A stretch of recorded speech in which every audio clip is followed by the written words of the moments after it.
कि हमारे पास में रांची से चल करके देवेंद्र नाथ महतो जी, गुलाम सरवर जी और जोगेश जी, ये सारे लोग जो है सो हमारे चल करके आए हैं।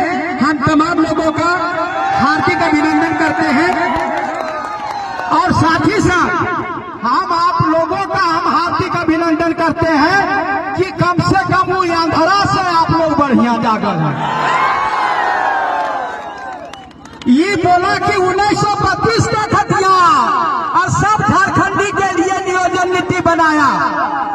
आप लोग समझने का बात है, आप लोग पढ़े लिखे हैं। ये लोग जानबूझ करके ये जब बोला झारखंडी का नौकरी होगा, तो जैसे झारखंडी का नौकरी का बात किया, वैसे ही जो है यहाँ के अधिकारी के पेट में जलन शुरू हो गया। पेट में खुद और हमारे हेमंत जी के में खौबूदी। ये जो है बोला कि ऐसा नियोजन नीति बनाओ, बाहरी नौकरी नहीं करेगा तो झारखंडियों नौकरी नहीं करेगा। खेलबो ना खेला दबो, खेल में बिगाड़ दबो। और यहाँ का हालत ये है कि अधिकारी भी बकलोल, शिक्षा मंत्री बकलोल और मुख्यमंत्रियों बकलोल। एगो घर में कहावत है हम लोगों का कि हम हूँ बकलोल बाबा, तू हूँ बकलोल, और जकरा से भी यहाँ बाबा वो हो बकलोल। और यह हाल ही करके दिखा दिया। अभी जो है हम कुछ नहीं कहते हैं, हमको 1932 का खतियान ना चाहिए, ना हम आपका विरोध नहीं कर रहे हैं। अगर सही मर्द हैं तो 1932 के खतियान पर सबको नियुक्ति दीजिए। 1932 के खतियान पर नियुक्ति दीजिए, और नहीं तो भितरे जाइए। दोस्तों, हम यहाँ दोनों भड़काने नहीं आए हैं। आप 3 साल से पढ़ रहे हैं ना, पढ़ रहे हैं। एगो कहावत है ना, आप गुमला तरफ में एगो कहावत है कि आगे बकरा जा रहा था और उसका नीचे वाला जो ऐसे ऐसे फेंका रहा था, और सियार पीछे पीछे जा रहा था कि अब गिरेगा, अब गिरेगा, अब गिरेगा। गिरेगा वो सटा के काट लेंगे। अगर नियुक्ति नहीं दोगे तो सटा के काट लेंगे, काट लेंगे। अब हम लोग पढ़े लिखे हैं, हम लोग आपका जो है सो ये गलत बात करके ये क्या कहेगा, बोला अरे हम झारखंडी को नौकरी देना चाहते थे, लेकिन हाई कोर्ट ये रिजेक्ट कर दिया।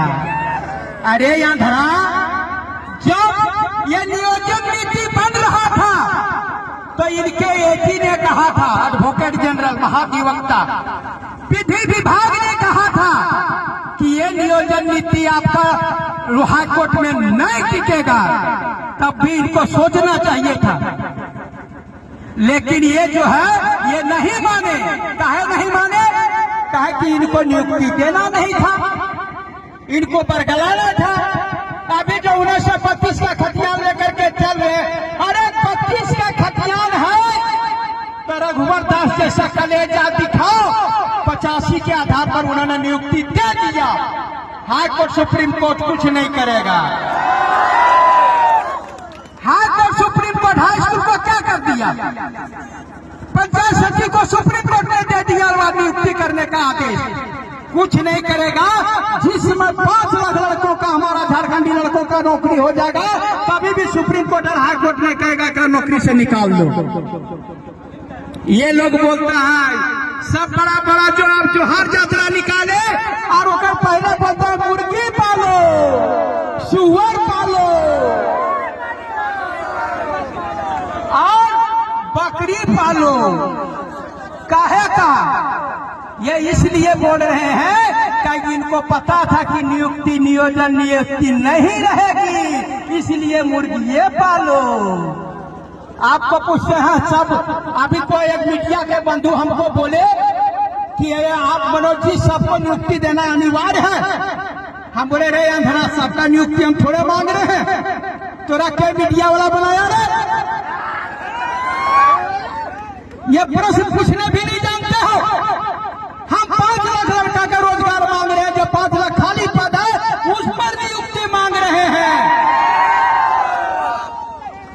जो +2 में जो खाली है, लैब टेक्नीशियन का खाली है, प्राइमरी टीचर पर 50,000 खाली है, ये सभी का नियुक्ति हमको 5 लाख का दो। और अगर बाद में जो नहीं सकेगा वो मुर्गी पालेगा, सुअर पालेगा, और वो सुअर को चराएगा जगह जला रहे हैं। आपको बता रहे हैं कि अगर यदि हम लोग बोलते सुअर पर, जो सुअर हम ही पालेंगे, बकरी हम ही पालेंगे, तो स्कूल में होकर बाप पढ़ाएगा,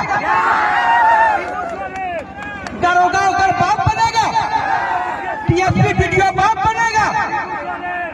यदि हमारा 5 लाख रोजगार जो मांग रहे हैं, वो हमको 5 लाख रोजगार दो हेमंत जी, और बाद में जितना पालन करवाना है सब पालन कराओ। और नहीं तो यदि सुअर पालन और बकरी पालन करना तो सब यूनिवर्सिटी बंद कर दो, सब यूनिवर्सिटी पढ़ाई लिखाई बंद कर दो। हम लोगों को सुअर पालन करने का ट्रेनिंग दे दो और मुर्गी पालन का ट्रेनिंग दो और स्कूल बंद कर दो। ये आप लोगों को सोचने का बात है। और आपको बता देते हैं, ये जो है आप लोग, आप एगो कहावत है ना कि गछता गाँव है, वो समझ गए होंगे आप लोग। गछ देगा गाँव मिलेगा।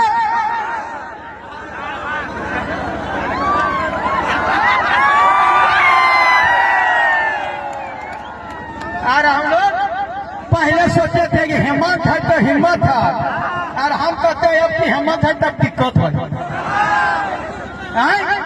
अरे बाप तो ये हमारे गाँव कहावत याद आया कि चुकलू के मार चुकलू और टकराकर हर बरत में टकरेगा ढुकलू। हम लोग बीजेपी को भगाए कि हमारा ये आएगा तो देगा, और ये देगा कि हमें पीछे से लेगा तो चलता है।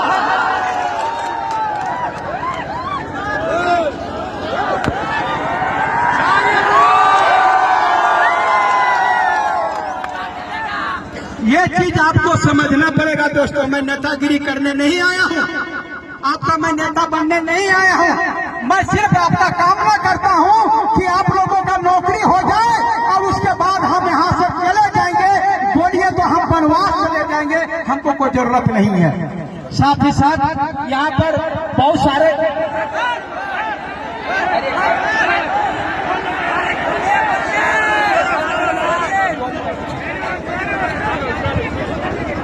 इसलिए हमारा कहना है तमाम छात्रों से कि ये जो नियोजन नीति बनाया था, आपको मैं बताता हूं कि कोई भी आप लोग पढ़े होंगे कि पंचायती राज आया तो बल्लभ राय मेहता कमेटी बनी थी, आप जानते हैं ना। उसी के रिपोर्ट पर यहाँ पंचायती राज आया था। तो कौन कमेटी पर नियोजन नीति आया? आपको मैं बता रहा हूं टेक्निकल चीज जो अभी हाईकोर्ट ने रद्द करते हुए कहा था। आप जो उसको देखिएगा 50वां पॉइंट में लिखा हुआ है कि ये नियोजन नीति किसी कमेटी की रिपोर्ट के आधार पर नहीं दिया गया था, इसलिए हम इसको खारिज करते हैं। ये नियोजन नीति बनाने के पहले एक कमेटी निर्धारित करती जिसमें आपके विशेषज्ञ रहते, और वो लोग अगर यदि रिपोर्ट देते और नियोजन नीति बनता तो कोई माइकल लाल उस नियोजन नीति को नहीं काट सकता था। तो ये क्या किया, 10% जो है रिजर्वेशन जो है अनरिजर्व जनरल के लोग हैं उसको जो है बोला जो बाहर से पढ़ेगा वो भीतरे जाएगा। अरे बाप रे बाप, 1932 के खतियानी है तो वो भीतर नहीं गया, वो हम लोगों को भीतर भेज के चल गया। उसी के सहारे भीतर भेजने का काम किया। और हम लोग नहीं समझते हैं और राजनीति करने हमको बता रहे हैं ना हम कांग्रेस का है, ना हम जेएमएम का है, ना हम बीजेपी का है, ना हम आजसू का है। मैं सिर्फ और सिर्फ झारखंड के नौजवान युवाओं का रोजगार की कामना करता है। हमको पार्टी से मतलब नहीं है, झारखंड की माटी से मतलब है और आप लोगों से मतलब है और हमको किसी से मतलब नहीं है। इन्हीं सभी चंद शब्दों के साथ, चूंकि ऊपर से आदेश आ रहा है कि बड़ी कम समय में बोलना है, मैं आपके साथ में हूँ। मैं बता रहा हूँ, पिछले बार आया था तो मैं साल भर जेल में रहा था, आप लोग जानते होंगे। मैं कोई क्राइम नहीं किया था, तो मैं बलात्कार नहीं किया था। मैंने तकने मीरा यादव को भी हम लोग गरियाते थे, कुछ नहीं किए थे, लेकिन साल भर हम जाकर के जेल में रहे। लेकिन आपके लिए जेल में रहे 2018 का वो जो आप जानते होंगे 13 जिला और 11 जिला आपका नेतृत्व किए थे, आप सब जानते हैं। अब मैं जरूरत पड़ा तो मैं फिर साल भर जेल में रहूंगा और जरूरत पड़ा तो मैं श्री भगत सिंह की तरह जेल भी जाऊंगा, लेकिन आपके अधिकार को छीनने नहीं दूंगा। अगर एक मनोज यादव मर जाएगा और उसके बाद में हमारे 5 लाख लड़कों को नौकरी मिलेगा तो मनोज यादव कुर्बानी देने के लिए तैयार है। सिर्फ आपका सहयोग चाहिए दोस्तों, और सहयोग के लाठी लगने बोलते हैं। आपको आंदोलन करने में कभी भी आप पर अगर यदि केस होगा तो मनोज यादव पर केस होगा, अगर जेल जाएगा तो मनोज यादव जाएगा। आपको सिर्फ नौकरी दूंगा और आपको सही जिंदगी और सही दिशा दूंगा और आपका परिवार सुखमय होगा। आप माँ बाप पिताजी का जितना भी सपना लेकर के आए हैं वो अपने सपने को साकार करिए। इन्हीं दुआओं के साथ मैं अपनी वाणी को विराम देता हूँ। धन्यवाद। जोहार।